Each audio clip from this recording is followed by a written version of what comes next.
Hola, vamos a comenzar a ver la historia de Israel y para ello nos vamos a servir de una línea del tiempo que, aunque parece muy sencilla, pero hay bastantes datos aquí, ¿eh? Antes de ampliarla, quiero que tengamos una visión general para que no nos perdamos. Me voy a ayudar también de algunos mapas para poder situarnos mejor en el lugar geográfico donde ocurrieron, sobre todo, pues, los hechos más importantes de esta historia.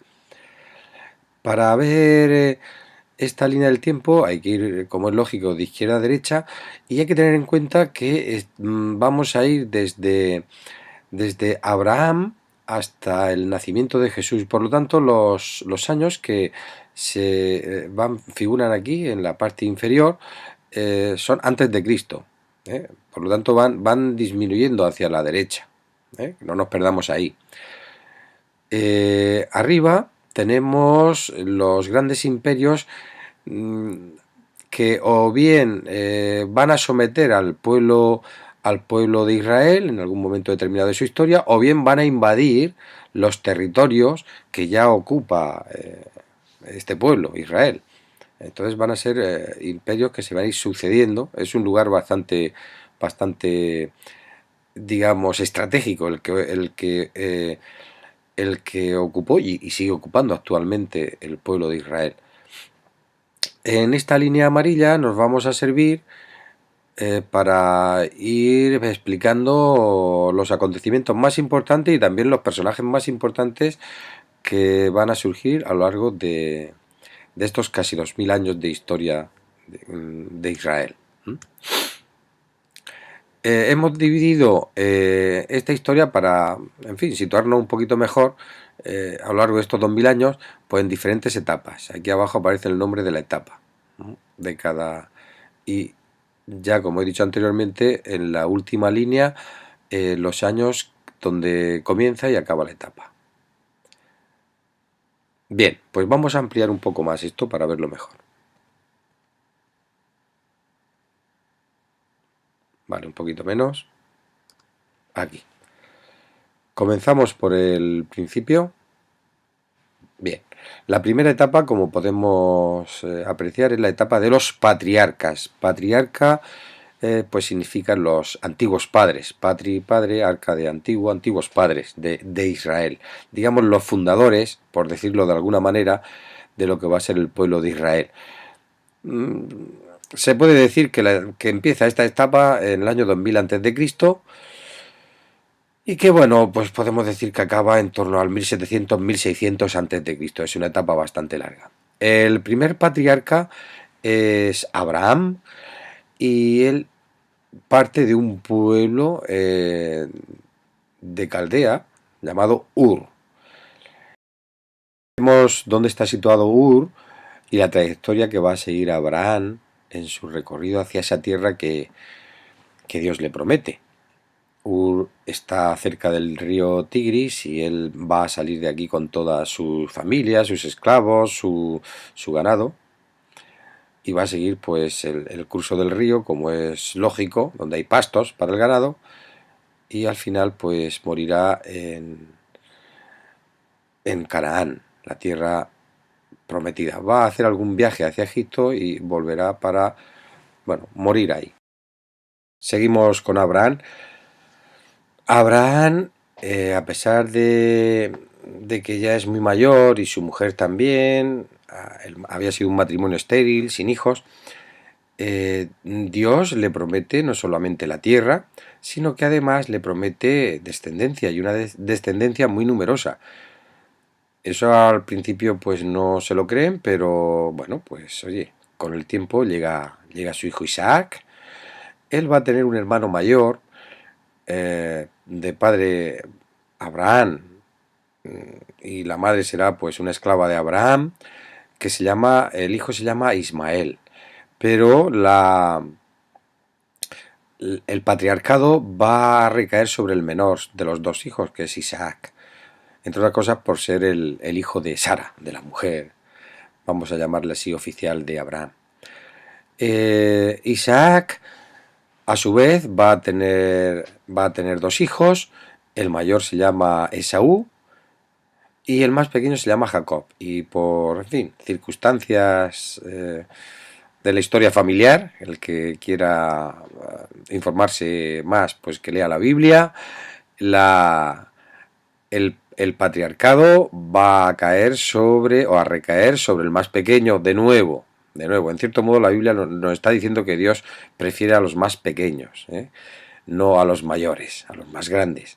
Bueno, pues va a ser sobre Jacob.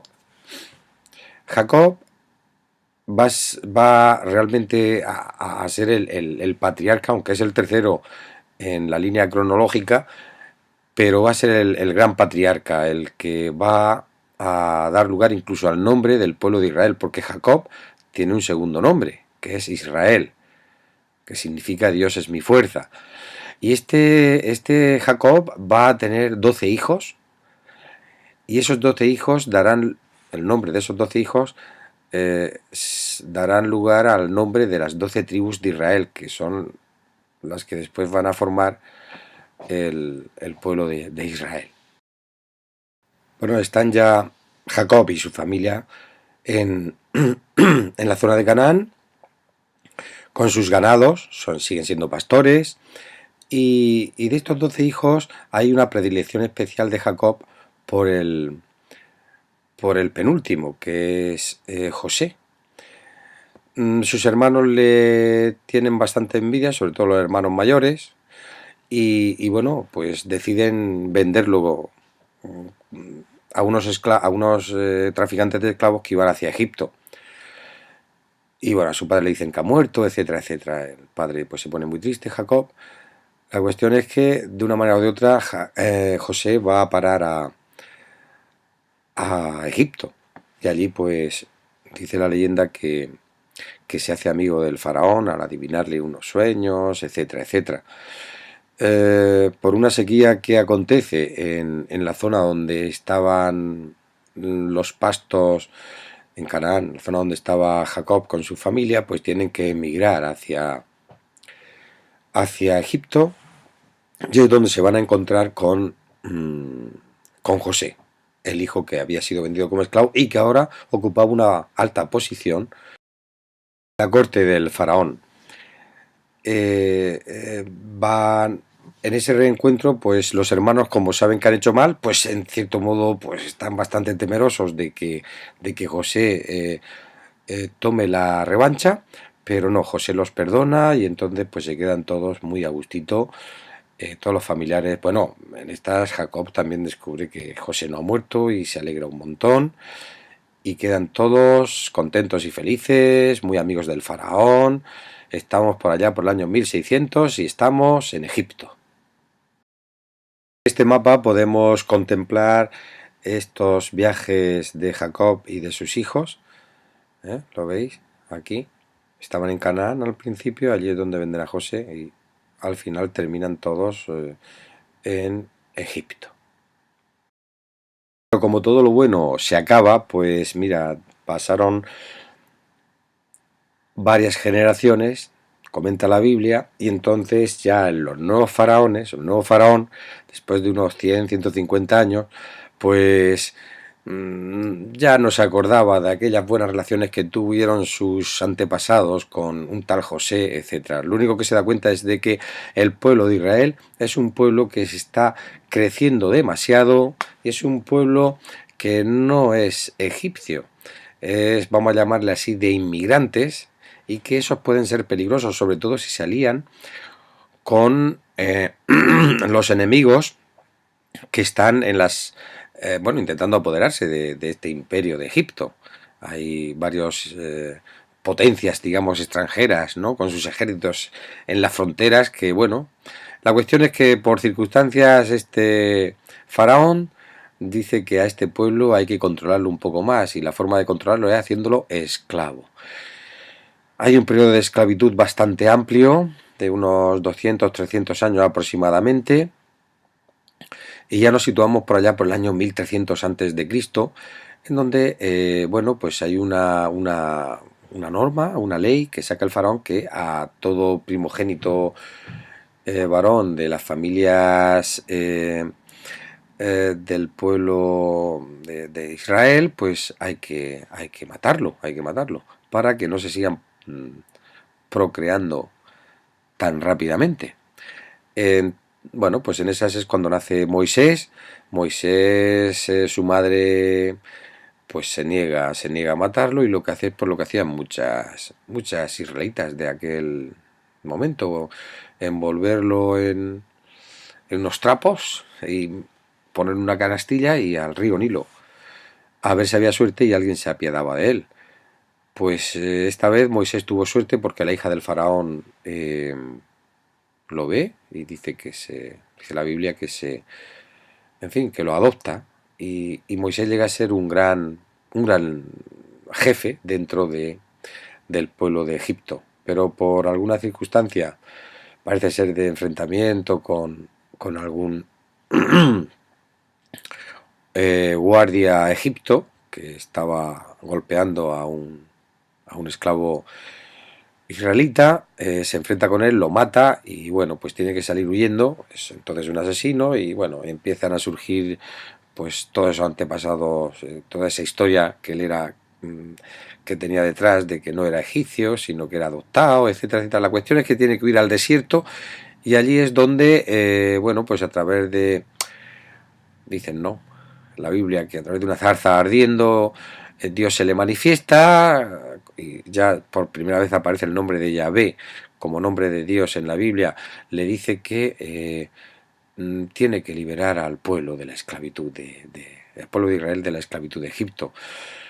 Moisés se siente indeciso al principio, pero después, bueno, pues va adelante con su misión. El faraón no le hace caso, vienen las plagas, etcétera, etcétera. Bueno, la cuestión es que Moisés consigue al final que el faraón le diga, que le deje que se vaya. Estamos por allá por el año 1280 aproximadamente antes de Cristo. Y bueno, pues en esas Moisés sale de Egipto por el mar muerto, perdón, por el mar rojo, y es lo que se celebra como la Pascua o el Éxodo también, la salida, el paso. Y es la fiesta más grande que tenían los judíos, porque realmente aquí es donde empieza el pueblo de Israel a sentirse pueblo de verdad, donde las tribus empiezan a unificarse en esta salida, huida de Egipto. Cuenta la Biblia que después el faraón se arrepiente de haberlos dejado, les sigue. En fin, hay un problema ahí con al atravesar el Mar Rojo, y resulta que bueno, al final consiguen escapar.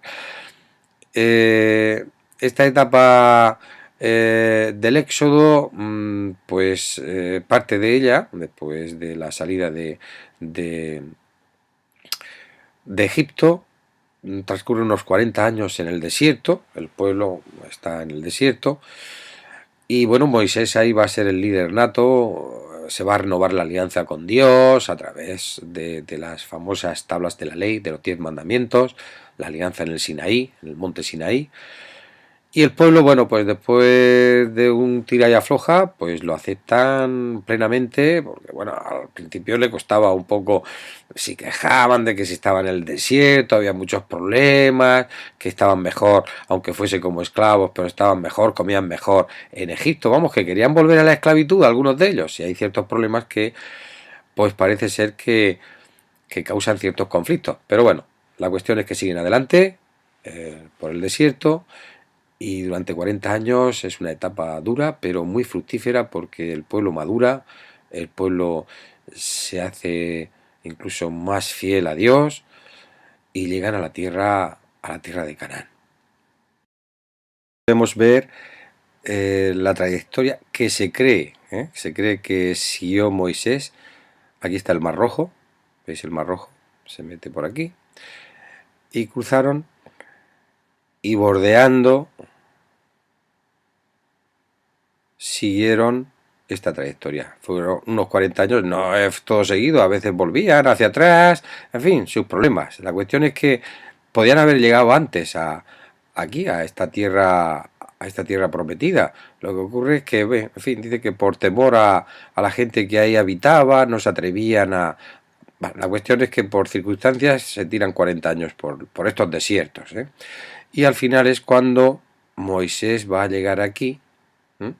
Y Moisés la va a ver de lejos, pero no va a pisar Canaán, va a morir antes de llegar ahí, y es cuando le va a suceder Josué. Entramos ya en la siguiente etapa, la etapa de la conquista, o también llamada la etapa de los jueces, que duró aproximadamente unos 1000 años, desde el año 1200, 1250 hasta el año 1000 aproximadamente. Josué es el sucesor, como ya he dicho, de Moisés, y es el primer gran guerrero que va a tener el pueblo de Israel, el primer líder militar. Y él, junto con otra gente, pues va a ir conquistando esa tierra prometida que está habitada, pues, como ya he comentado en algún otro vídeo, pues por otros pueblos que algunos eran bastante potentes, por ejemplo los filisteos. Josué es el que comienza la conquista y después, bueno, pues una vez que el pueblo se está asentando, no en las mejores tierras porque estaban ocupadas, como ya he dicho, por pueblos que allí habitaban, sino que más bien pues se asientan las tribus que llegan del desierto, se van asentando en las colinas, en los peores lugares, ¿no? Pero bueno, van teniendo su terreno. Bien, pues resulta que de vez en cuando, claro, los habitantes que allí estaban ya los atacan. De vez en cuando los atacan, incluso quieren expulsarlo. Bien, pues estas tribus se tienen que unir y se unen en torno a lo que se llaman los jueces. Los jueces no surgen todos de golpe, van surgiendo uno detrás de otro.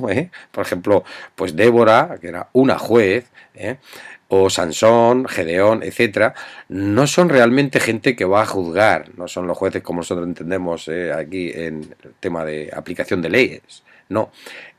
Son más bien líderes religiosos, políticos y militares que aglutinan al pueblo. Un juez aglutinaba a las diferentes tribus para defenderse de esos ataques que recibían de los pueblos vecinos. Y bueno, pues nada, después de unos 1200, de unos 200 años aproximadamente, ya consiguen estabilizarse, consiguen tener sus cuota geográfica en ese lugar llamado Canaán, y es cuando pasamos a la siguiente etapa, una etapa muy larga, la etapa de los reyes, es cuando al último juez, que también es profeta, que se llama Samuel, pues el pueblo le pide que le dé un rey, que no quieren estar como, en fin, como provisionalmente, ¿no? Que cada vez que los atacan, pues hay que ver quién surge como líder, etcétera, etcétera. No, un rey estable para que les dé seguridad, con un ejército estable, etcétera, etcétera. Vale, pues nada, Samuel, con todas sus dudas, en fin, unge a Saúl. Ungir en este caso era pues declarar rey en nombre de Dios a Saúl. Saúl va a ser el primer rey. Cuidado que no es David ni Salomón, es Saúl, el primer rey de Israel. Saúl se va a enfrentar con los filisteos, se va a enfrentar con algunos otros pueblos vecinos. Bueno, y de ahí va surgiendo también un pequeño pastor, pero que tiene una capacidad para, digamos, enfrentarse a los enemigos muy, muy importante. David. David al principio va a entrar en la corte de Saúl y dice que también era músico y un gran guerrero. Bueno, a través de prácticamente un golpe de estado se va a llevar por delante a Saúl y se va a erigir en rey. Entre otras cosas también porque Saúl pierde los favores de Dios, dice la Biblia que pierde los favores de Dios, y Samuel va a ungir a David como rey oficial. Vale, pues nada, la estrella famosa de David de 6 puntas, que va a ser uno de los grandes símbolos de Israel.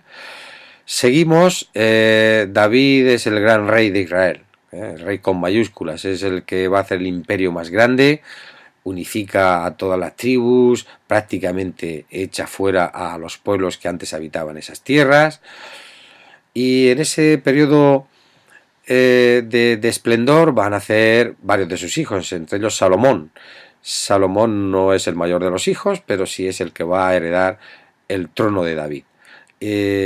Salomón va a heredar un gran reino, él no va a ser militar prácticamente, sino lo que se va a dedicar es a desarrollar ese pueblo pues con grandes infraestructuras, entre ellas pues un templo, uno de los grandes templos de la época. Eh, claro, todo esto lleva un coste y sobre todo es un coste económico de impuestos al pueblo. El pueblo ya se quejaba en tiempos de Salomón de su, en fin, de su opresión a nivel de impuestos. Cuando muere Salomón, las cosas están caldeadas, el ambiente está al rojo vivo, le dicen algunas de las tribus de Israel que no están de acuerdo con que siga poniendo tantos impuestos. Roboam, su hijo, el heredero, no le hace caso y en estas pues resulta que entonces los del norte de Israel se separan del sur y se crean los dos reinos. Estamos dentro de la etapa de los reyes, en la segunda etapa de la división del reino. Es una etapa bastante dolorosa porque, bueno, el reino del norte se llama reino de Israel y el reino del sur reino de Judá. El reino del sur es en torno a Jerusalén. El reino del norte, digamos, se va a desvincular de la tradición de los grandes reyes de Israel. Van a elegir su propio rey, a Jeroboam. Y bueno, es una etapa dolorosa porque no solamente se separan, sino que además es que están peleándose continuamente, es una guerra civil entre ellos. Van a surgir grandes profetas, tanto en el norte como en el sur, pues entre otras cosas para denunciar esta división de los reinos y también para denunciar las injusticias que hay en el pueblo.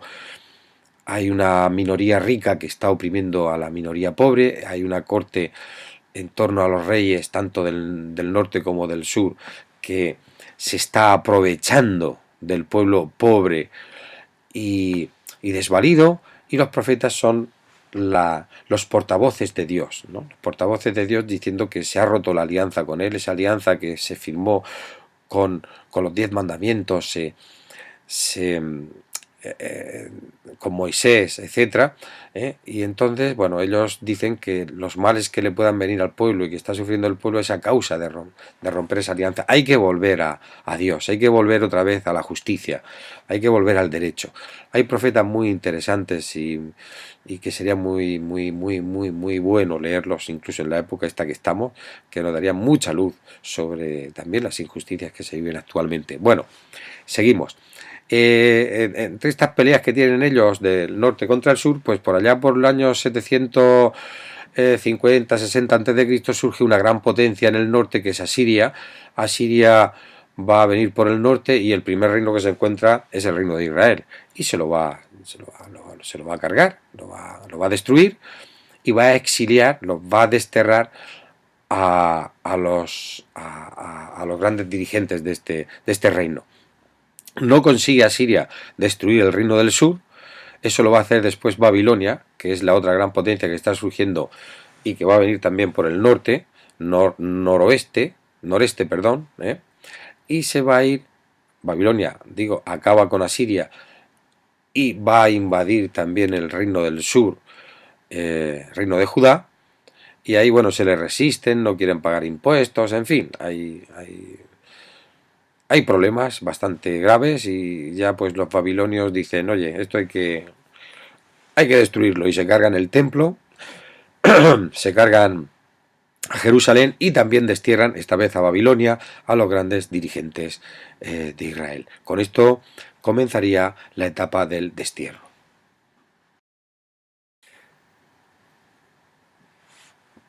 50 años pasaron en el destierro estos grandes dirigentes del pueblo del reino del sur, del pueblo de Israel.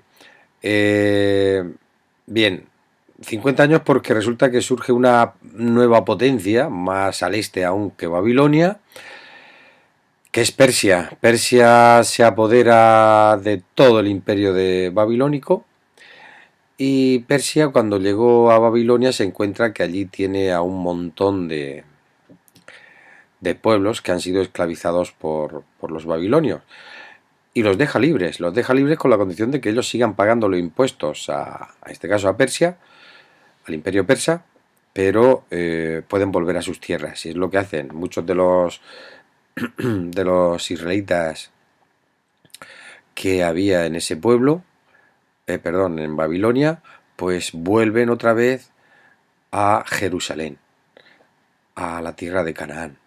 Y allí empieza la etapa, se llama la etapa persa, que va pues desde el 538 aproximadamente antes de Cristo, pues a unos 400 años antes de Cristo. Estos que vuelven son gente muy concienciada, muy luchadora, muy religiosa, y vuelven a edificar otra vez el templo, no tan grande como era el de Salomón, pero vuelven a reconstruir.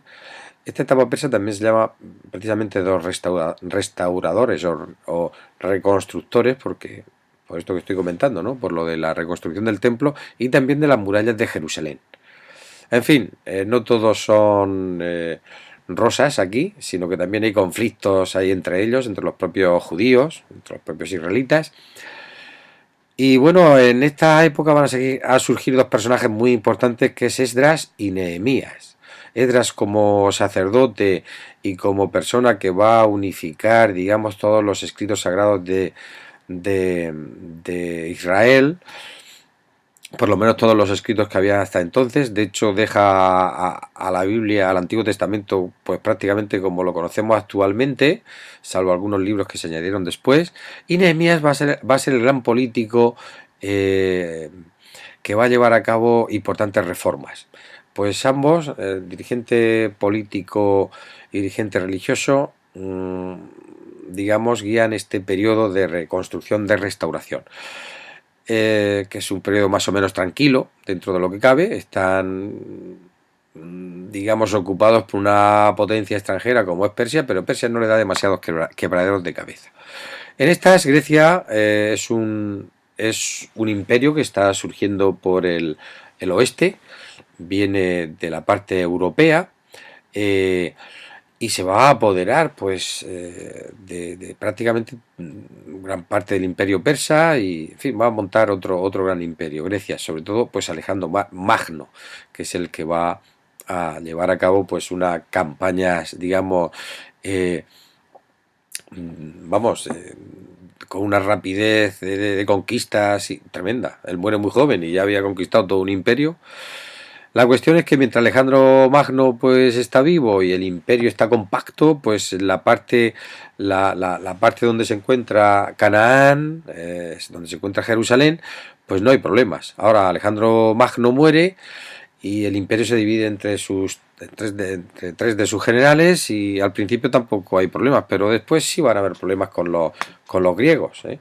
Griegos están ocupando pues Israel, y bueno, va a llegar un momento en donde no los van a dejar a los judíos ni siquiera celebrar sus rituales de fe. Entonces pues, van a surgir protestas, van a surgir incluso se van a rebelar.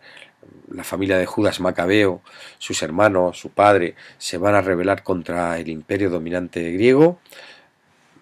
A los ejércitos griegos van a hacer una guerra de guerrillas, incluso van a conseguir parte de van a tener una época en donde van a ser independientes. En estas pues también hay una pequeña destrucción del templo este segundo que construyeron. En fin, entre una y otras, Roma está surgiendo también como gran potencia, y es la que se va a ir apoderando de todo aquello que Grecia tenía, y más aún. Debido a unas divisiones internas que hay en el pueblo judío, que no se entendían, luchas internas, fratricidas, etcétera, llaman a Roma, llaman al Imperio Romano a que con sus ejércitos ponga orden en esta zona de Canaán, y por supuesto en Jerusalén. Ponga orden, claro, pero los judíos pensaban que ponían orden y se marchaban. Pues no, se quedaron. Allí llegó Pompeyo en el año 63 a.C. con sus legiones romanas, y allí montó el ejército y ya se quedó. Y fue pues eso, unos 63 años después, cuando Jesús nació, y aquí se acabaría la etapa o la época el periodo del Antiguo Testamento.